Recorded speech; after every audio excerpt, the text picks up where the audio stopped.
Um novíssimo 767. Pressão de combustível. Mas por que isso? Como posso estar sem instrumentos? Uma falha catastrófica a 26 mil pés. Winnipeg, aqui é Air Canada 143. Air Canada 143, prossiga. Eu acabei de perder os 2 motores. Minha nossa! Falava com um homem morto. A que distância estamos de Gimli? Vocês estão a 19 quilômetros de Gimli agora. Acho que vou planar. A tripulação está sem opções e o tempo está se esgotando. Eles estão nos controles de um jato de 95 toneladas que está despencando rapidamente do céu.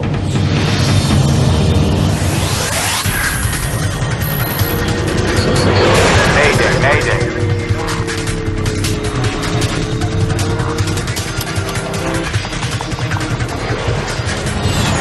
Mayday, desastres aéreos. Esta é uma história real, baseada em relatórios oficiais e relatos de testemunhas. Em um céu tranquilo sobre a região central do Canadá, perigo na pista. O voo 143 da Air Canada acaba de completar metade de sua viagem de Montreal até Edmonton, Alberta. Boa tarde, senhoras e senhores. Aqui é o seu copiloto. O avião está levando 61 passageiros e 8 membros da tripulação. Está um lindo dia. Claro, com temperatura 24 graus Celsius. É 23 de julho de 1983. Você viu como é que faz? Rick Dion é engenheiro de manutenção da Air Canada. Eu estava indo para Edmonton com minha esposa Pearl e meu filho Chris, que tinha 4 anos. Era o início de 2 semanas de férias para nós e estávamos todos muito animados de embarcarmos nesse novo avião. Com os cumprimentos do comandante. Oh, Rob, obrigado. Se quiser ir até a cabine... Esse era meu primeiro voo em um moderno 767, uma vez que a empresa acabara de comprá-los. Eu volto no minuto. Eu estava curioso em ir até a cabine e ver toda essa tecnologia integrada ao trabalho que eu fazia nos aviões. O comandante desse voo é Bob Pearson. Ele tem 48 anos e mais de 15 mil horas de voo. Seu copiloto é Maurice Quintal, com mais de 7 mil horas de voo. Entre. Com licença, senhores. Rick? Eu conhecia Bob Pearson do pequeno clube de aviação que eu frequentava em Saint-Lézard. E, na verdade, ele era um dos pilotos locais que costumava voar de planador e também voar os Lézards ultraleves. Tínhamos partido em direção ao noroeste em um belo e ensolarado dia de julho. Tínhamos um plano de voo de 39 mil pés. Poucos aviões viajavam nessa altura em 1983. E havíamos solicitado 41 mil pés, o que nos colocava bem acima do fluxo de jatos para o oeste. A tripulação podia até ter acumulado muitas horas de voo, mas eles tinham muito poucas horas de experiência naquele avião. Aquele era o mais novo e mais avançado jato de grande porte da Boeing, o 767. Havia tantos microprocessadores na barriga do avião automatizando tantas funções que o trabalho dos engenheiros de voo foi eliminado. Aquele era um dos 4 aviões 767 recentemente adquiridos pela Air Canada. O avião tinha apenas 150 horas de voo. Que diferença aqui, não? Sem dúvida. Zerar e iniciar aqui. A cabine era diferente, pois a maior parte dos instrumentos antigos com os quais estávamos acostumados, a maioria deles deixou de existir. Havia apenas um monitor CRT, como pequenas telas de televisão. Era um novo avião com alta tecnologia, o que implicava em uma mudança e tanto para a tripulação e para o pessoal da manutenção. Era uma aeronave totalmente nova, tanto para o comandante quanto para mim. Na época eu tinha 75 horas naquele avião, por isso tudo era novo para mim. Tanto os pilotos quanto as equipes de manutenção ainda estão conhecendo esse avião. O comandante Pearson explica a Dion como ele lidou com um pequeno problema com os motores em um voo anterior. E desce para um patamar mais baixo. Então, simplesmente prosseguimos. Sabe, isso leva a uma interessante... Pressão do combustível. Mas por que isso? Um aviso alerta a tripulação acerca de uma pressão baixa bastante crítica em uma das bombas de combustível do avião. Tem algo errado com a bomba de combustível. O 767 tem 3 tanques de combustível principais. 2 nas asas, que sempre são usados, e um deles no centro do avião, usado apenas em voos de longa distância. Bombas elétricas de combustível conduzem o combustível de cada tanque, alimentando os 2 motores do avião. O alerta de pressão baixa pode significar que uma das bombas precisa de manutenção, mas também pode ser algo mais sério, falta de combustível para ser bombeado.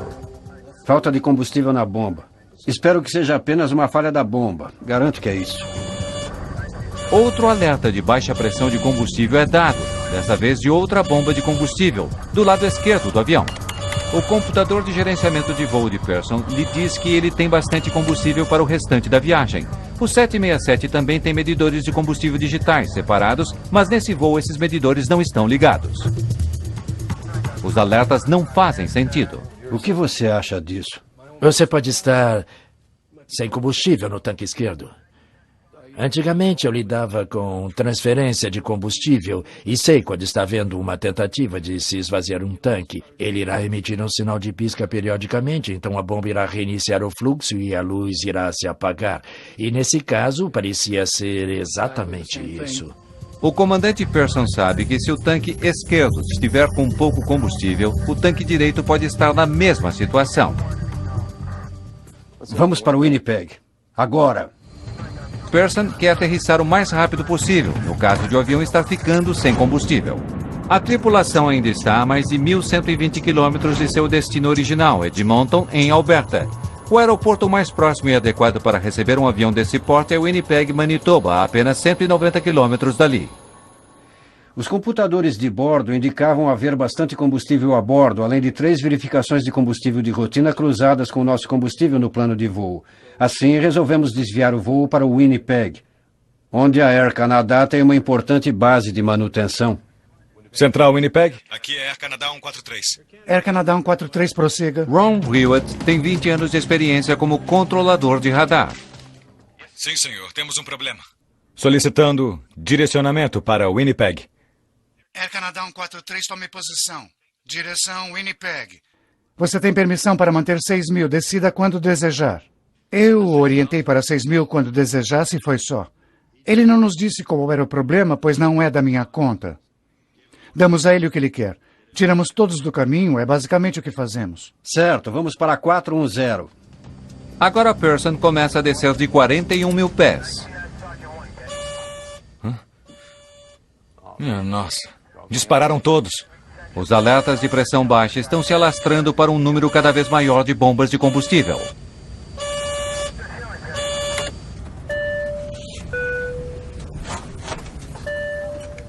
Quintal pede à tripulação na cabine de passageiros que se prepare para uma aterrissagem de emergência. Alô? Tripulação, acreditamos ter um problema com o sistema de combustível. Estamos desviando para Winnipeg.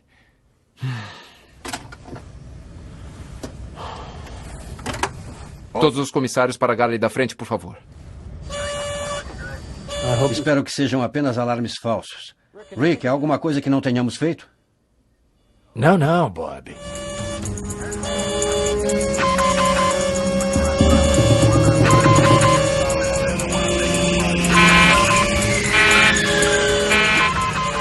Certo.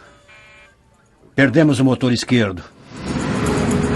A perda de um motor não deixa dúvidas. O voo 143 está de fato sem combustível.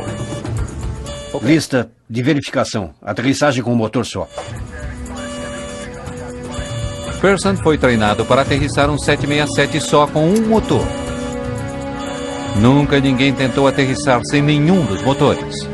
Ele luta para conseguir descer seu avião e assim não se tornar o primeiro a ficar sem motor algum. Voltaremos a seguir com Desastres Aéreos.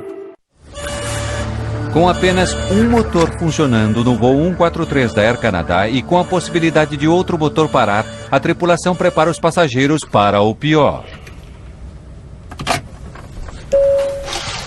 Senhoras e senhores, aqui é o comissário-chefe falando.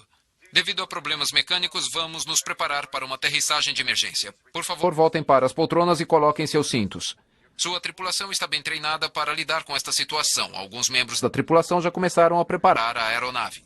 Eu não tinha qualquer conhecimento, assim como o restante dos membros da minha tripulação, de que havia problema com combustível. Eu não fazia ideia do porquê ir para Winnipeg. Aproximação e aterrissagem. Flaps serão 20. Flap de solo estendido. Enquanto eles fazem o exercício, a luz de pressão baixa da bomba de combustível do lado direito também começa a piscar, assim como havia acontecido com o lado esquerdo. Eles estavam bastante ocupados com o primeiro motor, sem ver as luzes da bomba, que estavam bem diante de mim. Por isso eu sabia que aquele motor também havia parado. O que foi isso?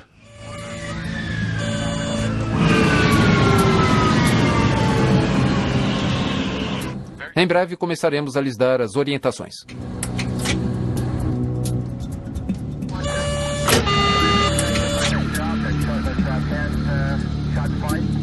Como posso estar sem instrumentos?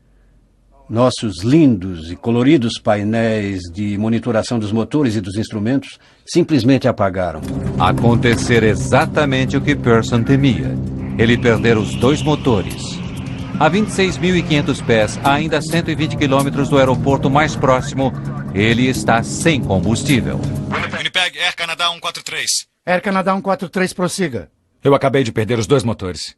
Bom, quando os 2 motores param, eu acho que eu disse, minha nossa, estou falando com um homem morto. Parece que eles acabaram de perder os motores. Era bastante improvável que alguém conseguisse sobreviver àquilo, porque eu conseguia vê-los tentando virar e girando. Os motores de um avião não apenas lhe dão empuxo, eles também geram a potência necessária para conduzir o avião.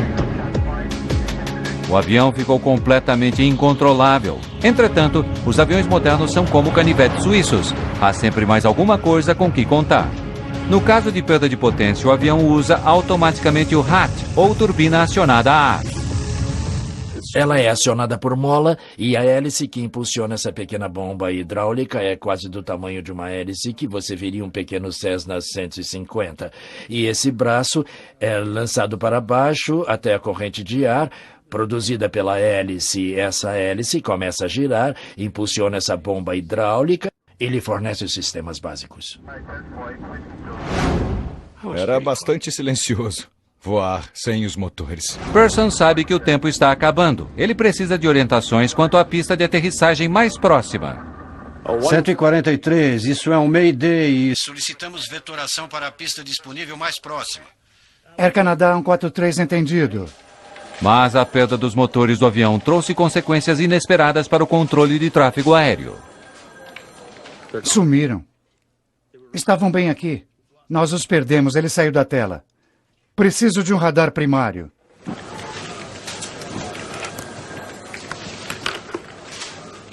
Uh, 143, nós perdemos o retorno do transponder e estamos tentando identificar onde estão agora.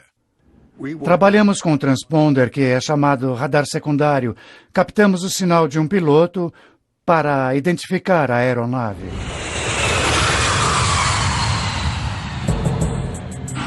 Jatos comerciais são equipados com um transponder, um dispositivo que transmite informações codificadas usadas pelos controladores de tráfego aéreo para determinar a localização do avião. Mas quando o voo 143 perdeu seu segundo motor, somente alguns instrumentos tinham um sistema de energia de backup. O transponder não era um deles e por isso o avião sumiu da tela de Hewitt. O voo 143 está em algum lugar a leste de Winnipeg, mas ninguém sabe exatamente onde ou a que distância do aeroporto. Apesar de seu peso, um 767 não mergulha dos céus ao perder seus motores. Suas características aerodinâmicas o mantêm no ar, embora lentamente se aproxime do solo.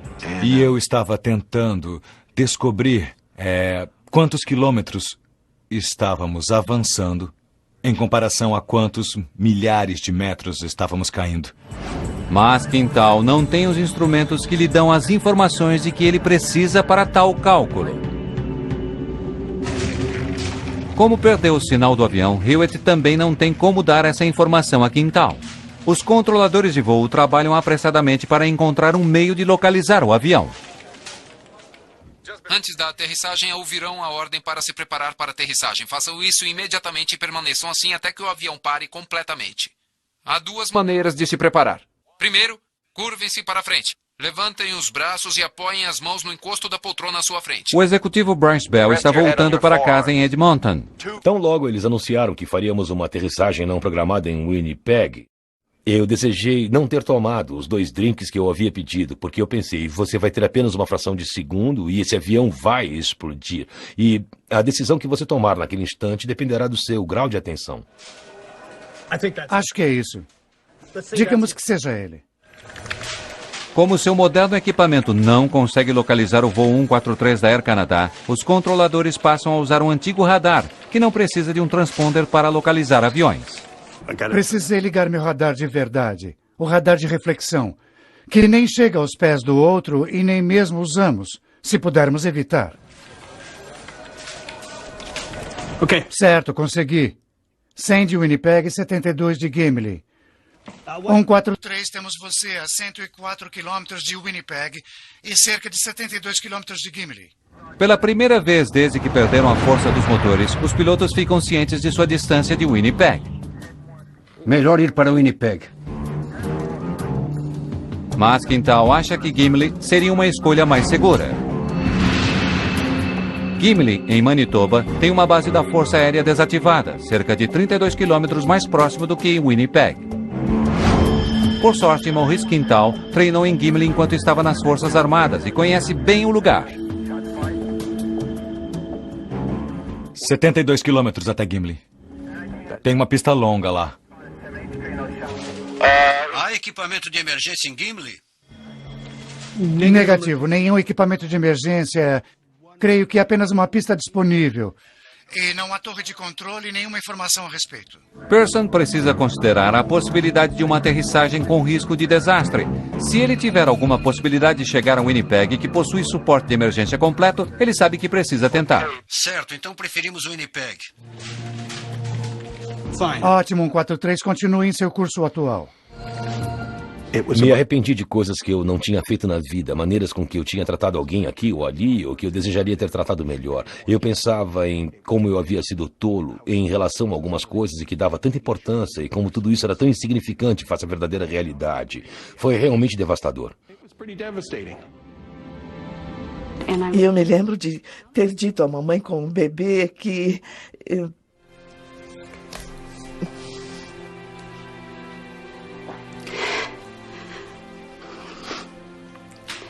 Eu tinha uma filha, Vitória.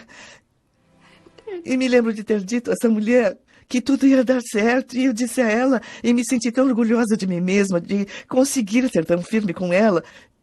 E dizer a ela que tudo iria dar certo, olhando direto nos olhos dela. A que distância estamos do campo agora?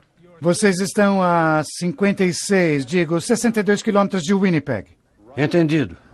Agora que os controladores conseguem ver o voo 143 no radar, eles podem fornecer a Quintal as informações de que ele precisa para calcular se consegue planar até Winnipeg. Qual sua altitude agora? 8.5. 8.5. Cerca de 8.500 pés acima do solo, o comandante Pearson consegue ver seu local de destino. O aeroporto de Winnipeg está a menos de 56 quilômetros de distância. Já dá para vê-lo. Mas as informações de Quintal não são boas. Bob.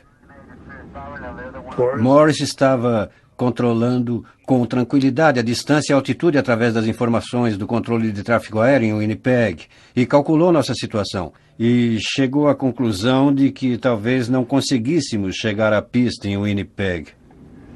Talvez aguentemos mais 32 quilômetros. Não chegaremos a Winnipeg. Quintal calculou que na velocidade em que eles estavam descendo, eles atingiriam o solo 24 quilômetros antes da pista.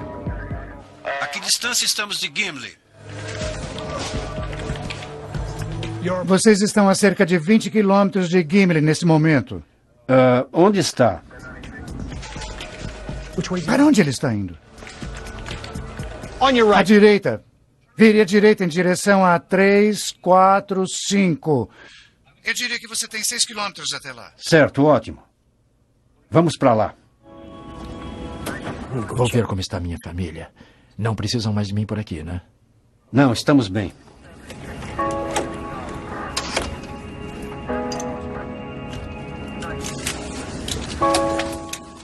Não se preocupem, está tudo bem, está tudo sob controle. Apertem bem os cintos, está bem?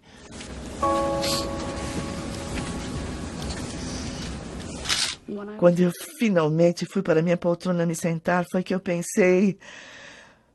Sabe, é isso. This is it?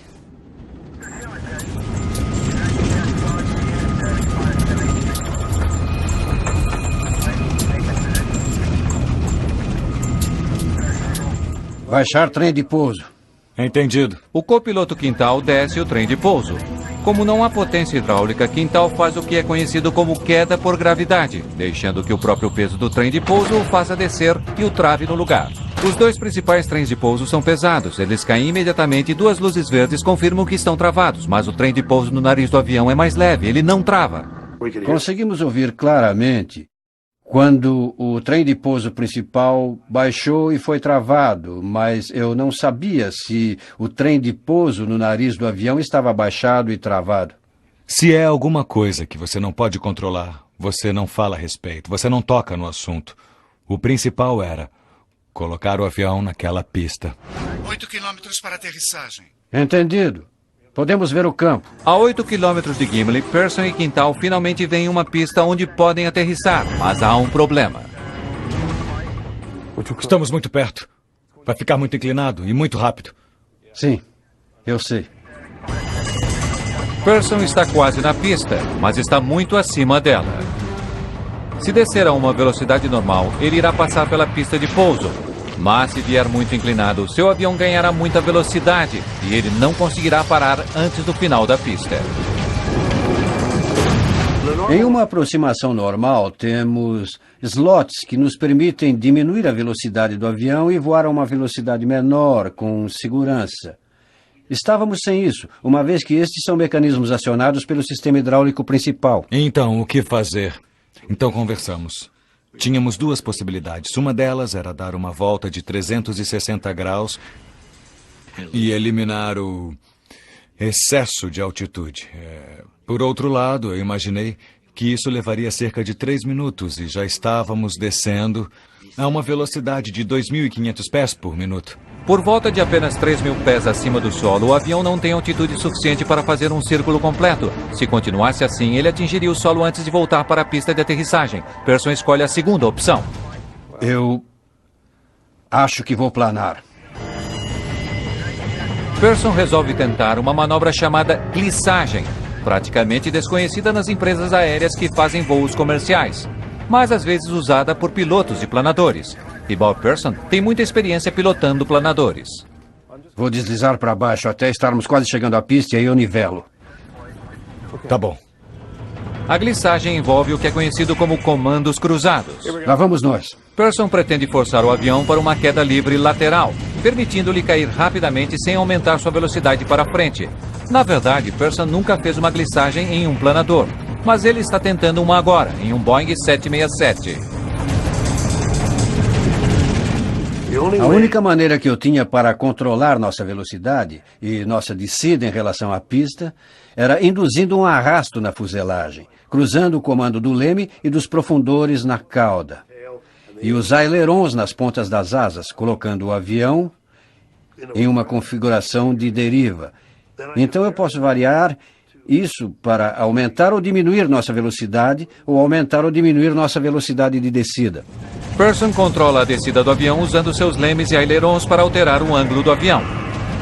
Cruzar os comandos envolve colocar as asas em uma direção, mas virando o avião na direção oposta, empurrando-o de lado contra o ar frontal. À medida que o voo 143 começa a descer em direção ao solo, Quintal está prestes a descobrir uma coisa que ele não esperava. A pista em que treinou há 15 anos não é mais uma pista.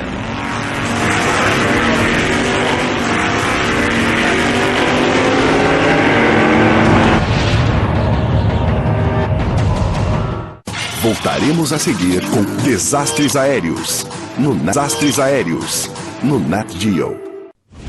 O comandante Bob Pearson está sem combustível, sem motores e sem opções.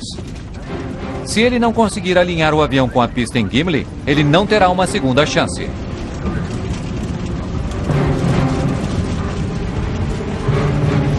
Pearson vira o manche para a esquerda e empurra os lemes para a direita. O avião desliza para a esquerda.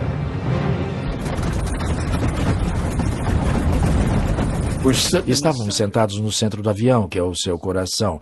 Portanto, é bastante sólido ali. E achei que havia uma possibilidade bem grande de ficarmos bem. Mas quando ele colocou o avião em glissagem, tudo isso mudou, pois imaginei se uma asa atingir o solo ou coisa assim, e o avião começar a se projetar para frente e for jogado, isso não vai dar certo. O 767 perde altitude rapidamente, avançando para o lado. Quando eu olhei para a esquerda do avião, eu estava olhando diretamente para o solo. Porque o avião estava em um ângulo de, não sei, cerca de talvez 60 graus de inclinação. O ângulo de inclinação era bastante acentuado e o nariz do avião estava bem alto. Por isso foi um momento bem estranho. E se era estranho para mim, eu posso imaginar como foi para os passageiros. Deve ter sido bem pior. Eu vi um obstáculo de areia desse campo de golfe e pensei, vamos colidir com o obstáculo. Pearson precisa manter um equilíbrio crucial. Ele precisa diminuir a velocidade do avião o suficiente para aterrissar com segurança. Mas se diminuí-la demais, o avião poderá perder sua sustentação e mergulhar no solo. Quando um piloto está aterrissando um avião normalmente, ele está manobrando os controles de voo e operando os reversos dos motores. Continuamente, na maioria das aterrissagens. Por isso, eu estava fazendo a mesma coisa sem os reversos dos motores. Eu juro que pensei em minha filha Vitória ficando sozinha com meu marido e como ele iria lidar com nossa filha e como ela iria lidar com o fato de ficar sem mãe. À medida que se aproximam, Pearson se concentra em seu alvo, o limiar da pista. Eu tinha visão de túnel como nunca tinha tido antes. Era nossa velocidade e nossa relação com o início da pista. Mas agora, a apenas metros do solo, Quintal vê que seus problemas estão longe de terminar. A pista de aterrissagem de Gimli havia sido transformada em uma pista de corrida de drag cars. Hoje é sábado e não é apenas dia de corrida. É um dia em que as famílias se reúnem na pista de Gimli. A corrida acabou por hoje, mas o campo está repleto de membros do clube local de carros esportivos que estão acampados com suas famílias para passar o final de semana.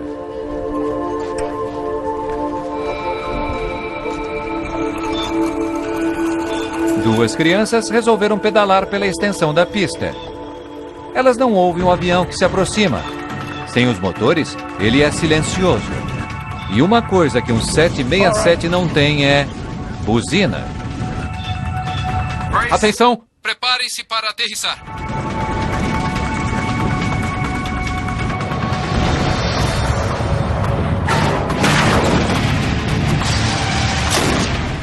O nariz atingiu a pista com um estrondo, como um disparo de uma arma em nossos pés. O trem de pouso dianteiro imediatamente se arrebenta. Pearson freia com força. 2 pneus estouram. A parte de baixo do motor direito se arrasta na pista. Eu era um robô, eu não tinha emoção alguma. Finalmente, Pearson vê o que está no caminho. E quando olhei, vi 2 meninos em suas bicicletas. E quando eu os vi, eles deviam estar a cerca de uns 300 metros na pista, em relação à nossa posição. Em um determinado momento, eu pude ver que eles levantaram a cabeça e estavam assustados. Tinha um avião enorme em cima deles. Ainda consigo me lembrar da expressão de terror no rosto deles. Eles estavam perto bastante para eu ver isso. Sem ter como virar o avião, a única esperança de Pearson para virar para a esquerda ou para a direita era variando a pressão dos freios nos 2 trens de pouso principais.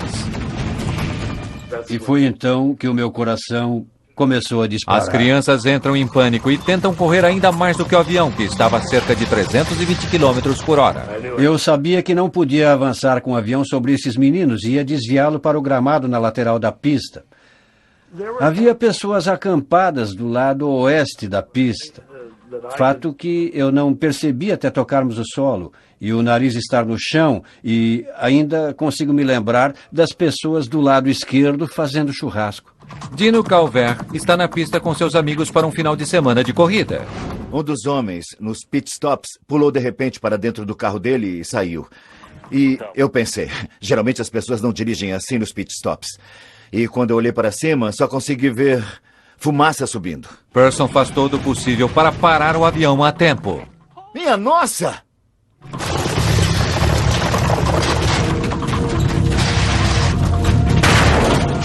O avião investe contra um guarda-reio instalado no meio da pista. Fumaça, Bob.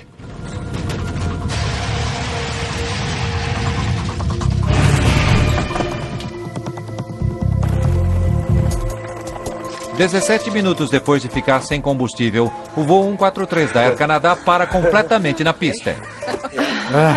Tá tudo bem? Sim. Alguém gritou Yahoo, coisa do tipo, e então as pessoas começaram a aplaudir e estávamos tão gratos. Tínhamos conseguido. Quando você imagina que vai morrer, você realmente acha que o avião vai se despedaçar e imagina fogo. Evacuar! Evacuar! Evacuar! Tudo bem, estamos indo. Uma fumaça espessa está se espalhando rapidamente para trás e invadindo a cabine de passageiros. A tripulação quer todos fora do avião o mais rápido possível. Houve um momento de alegria e então um pânico, como que tomando conta de todos que diziam: temos que sair daqui, temos que sair daqui. Menos de 2 meses antes, um DC-9 da Air Canada fizeram uma aterrissagem de emergência bem-sucedida em Cincinnati. E logo em seguida pegou fogo na pista antes que os passageiros conseguissem sair. 23 pessoas morreram. A tripulação e os passageiros desse voo querem evitar um destino semelhante. Talvez tenha levado apenas alguns segundos até que o avião parasse completamente na pista, mas a cabine do piloto estava cheia de fumaça. Lista de passageiros. Lista de verificação. Combustível desligado? Desligado. Cabine pressurizada? Desligada. Sistema elétrico desligado? Desligado. Verificação completa. Hora de sair daqui.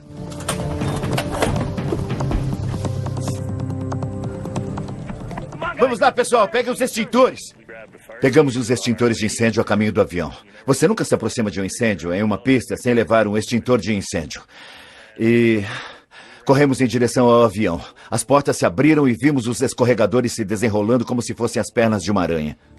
O avião acabou ficando quase todo, ao que me pareceu, quase todo sobre o nariz. Quando eu abri a minha porta e vi que a inclinação era tão grande, eu pensei, minha nossa, como é que vamos fazer esses passageiros descerem?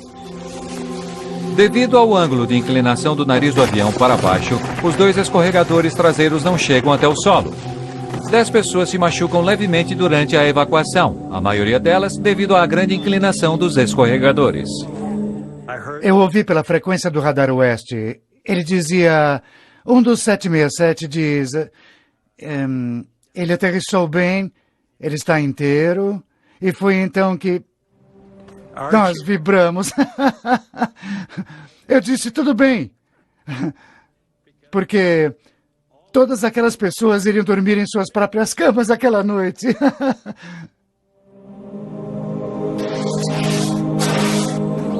Ainda há muita fumaça saindo do nariz do avião.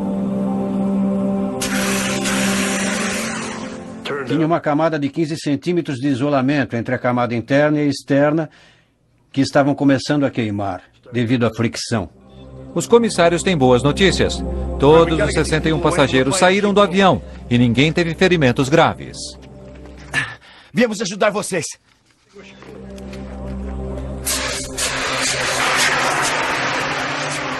Bob Person fez o que ninguém havia feito antes. Ele aterrissou com segurança um 767 sem motores, planando desde mais de 26 mil pés.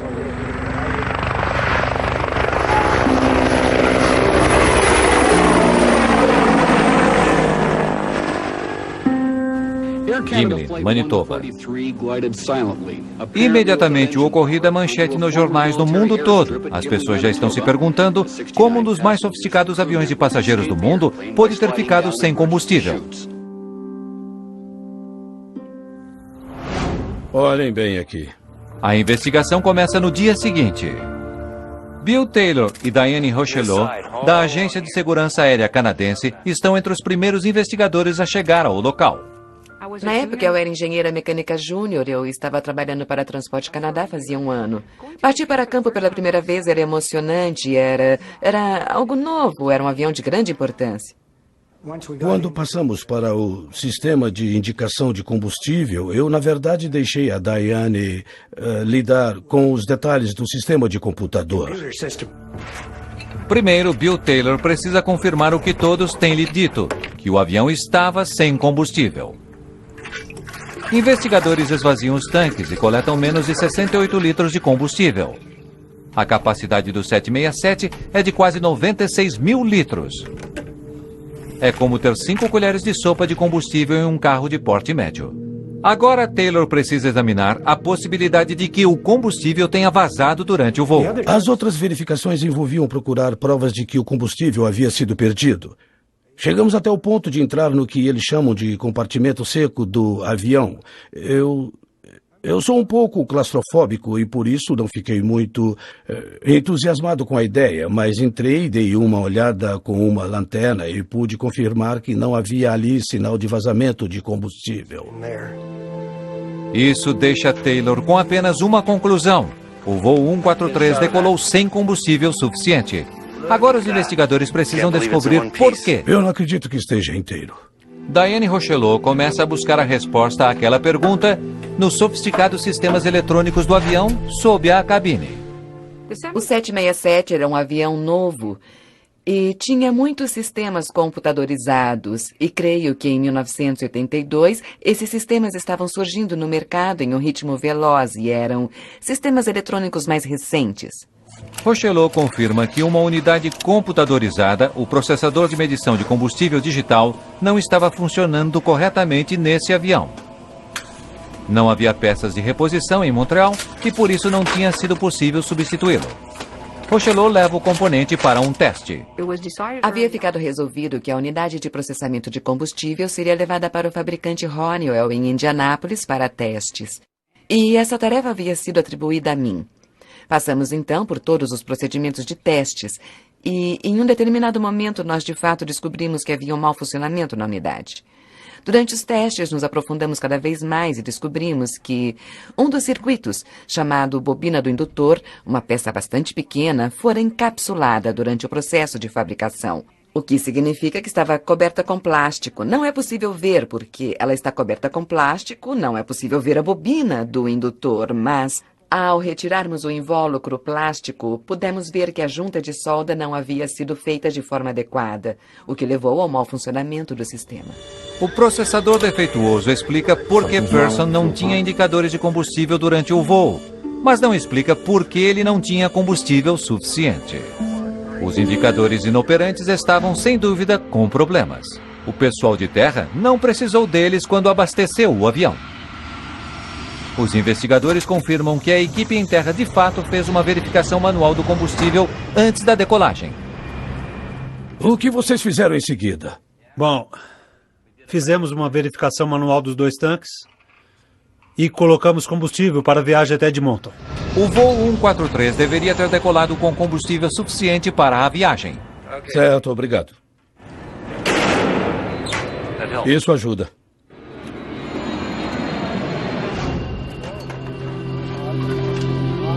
Agora, os investigadores precisam descobrir como um dos jatos de passageiros mais avançados do mundo decolou com metade do combustível necessário para o trecho que iria percorrer. Voltaremos a seguir com Desastres. Os investigadores sabem que, como os indicadores de combustível estavam inoperantes, os tanques de combustível do voo 143 foram verificados manualmente. E o combustível para a viagem até Edmonton realmente foi colocado nos tanques. Mas antes que o avião possa receber mais combustível, um cálculo vital tem de ser feito. Os pilotos precisam saber o peso do combustível em seu avião. Os caminhões de combustível abastecem os jatos por volume. Para que os pilotos e aqueles que abastecem os jatos se comuniquem, é preciso que seja feita uma simples tradução de rotina entre volume e peso.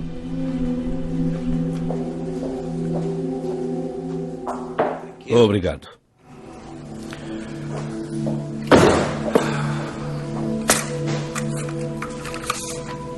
Os investigadores conferem esses cálculos repetidas vezes.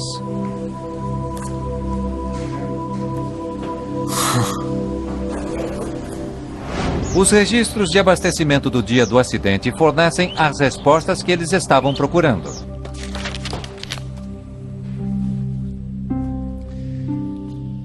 Esse é um registro de abastecimento comum.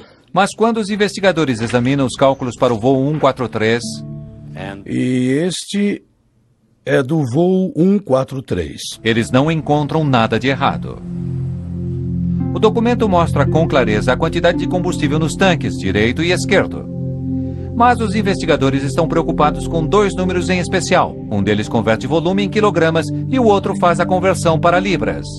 Eles não deveriam estar usando os dois. Então você converteu para libras ou quilogramas? Para libras.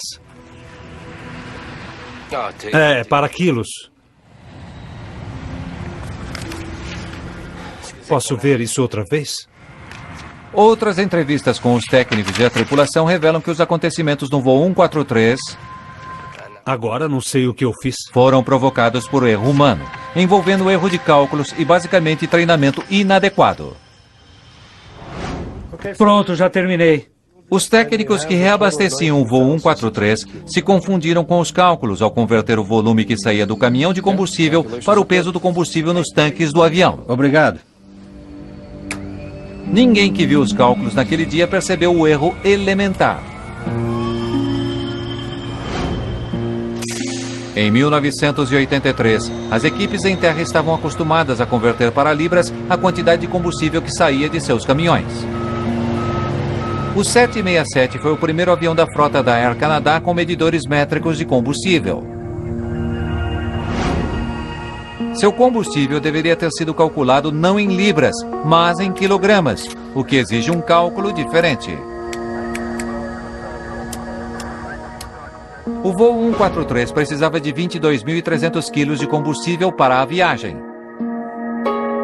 Mas, em vez disso, os pilotos e técnicos o deixaram decolar com 22.300 libras. Como uma libra é cerca de metade de 1 quilo, o avião tinha apenas metade do combustível necessário, o que explica por que o computador de voo de Pearson lhe dizia que ele tinha combustível suficiente. Ele digitou a quantidade errada de combustível. Antigamente, o engenheiro de voo calculava as cargas de combustível. Esse acidente levantou uma importante questão. Quem deve fazer o trabalho numa equipe de 2 pessoas? Um treinamento melhor é, sem dúvida, importante em um acidente como esse. Se todos forem treinados e as responsabilidades estabelecidas com clareza, então não haverá dúvidas, as pessoas sabem quais são suas responsabilidades. Nesse caso, não estava bem definido. Na verdade, eles não sabiam quem era o responsável pela palavra final com relação ao combustível. Um inquérito subsequente revelou que nenhuma das pessoas envolvidas naquele dia havia sido treinada em cálculos métricos, nem os técnicos em terra, nem os pilotos. Eu não havia recebido, nenhum de nós tinha recebido qualquer treinamento sobre como fazer esses cálculos. O computador que havia substituído o engenheiro de voo do 767 estava quebrado e ninguém sabia quem deveria estar fazendo o seu trabalho. O voo 143 da Air Canada estava basicamente nas mãos de apenas um homem. O objetivo é evitar que esse acontecimento em especial se repita. Encontramos também outro sistema que poderia ter tido problemas, ou talvez pudesse causar problemas no futuro. E evitar recorrência é o que realmente tentamos fazer. Certo. Foi preciso uma sequência de erros mecânicos e humanos para que o voo 143 ficasse sem combustível. Mas uma outra falha naquele dia pode ter salvado algumas vidas. Se o trem de pouso no nariz do avião não tivesse caído, Pearson teria levado muito mais tempo até parar. O avião poderia ter deslizado em direção às pessoas que estavam na pista naquele dia, o que teria provocado resultados catastróficos. Poderia ter havido mais pessoas feridas ou até mesmo algumas mortes. Person e Quintal foram parcialmente responsabilizados por seu papel no incidente. Um inquérito do governo recomendou que a Air Canada reavaliasse o treinamento das tripulações de voo e dos técnicos em terra, no que dizia respeito às conversões de combustível. Recomendou também que a empresa mantivesse mais peças sobressalentes, como os processadores de medição de combustível. Rick Dion se aposentou em 2003, depois de uma longa carreira como coordenador do controle de manutenção na Air Canada. O copiloto Maurice Quintal foi promovido a comandante em 1989. O comandante Bob Person continuou a voar por mais 10 anos para a Air Canada, e sua experiência em Gimli influenciou todo o restante de sua carreira como piloto comercial. Essa experiência me afetou principalmente deixando-me mais tranquilo como piloto, me dando a sensação de que, por mais que a pessoa treine durante vários anos, há sempre aquela questão sobre qual será a reação quando algo inesperado acontecer. E hoje eu sinto que não importa o que tivesse ocorrido, enquanto um avião estivesse inteiro, eu tentaria levá-lo com segurança de volta para o solo. E, portanto, foi uma experiência que me trouxe muita tranquilidade. E desse jeito, você sabe que consegue trabalhar sob estresse. Antes dessa situação eu não sabia. Você apenas espera que consiga e você treina para isso, mas você nunca sabe. Levando em conta a situação com que eles tiveram de lidar, foi magnífico e acho que isso ficou provado no simulador em Vancouver, onde tentou-se fazer a mesma coisa sob as mesmas circunstâncias com várias tripulações e com todas elas o avião caiu. Talvez o que de mais importante tenha ficado disso tudo tenha sido a percepção de que quando algo novo é introduzido, é preciso atenção e treinamento especiais para que as pessoas estejam cientes daquilo com que estão lidando. Quando aterrissamos e o avião estava inteiro, eu pensei, terei outra possibilidade de voar novamente. Quando ocorre uma tragédia como essa, quando você pega todas as suas cartas e joga para o ar, você está sem nada. Acho que a partir daquele momento em Gimli, eu poderia... É difícil dizer isso, mas Gimli talvez tenha sido a melhor coisa que me aconteceu, claro, depois de conhecer minha esposa e casar com ela. 2 dias depois da aterrissagem em Gimli, o 767 da Air Canada estava de volta aos céus, a caminho de Winnipeg para reparos. 25 anos depois, este mesmo avião ainda está em serviço e continua sendo chamado pelo apelido que Bob Person lhe deu, o planador de Gimli.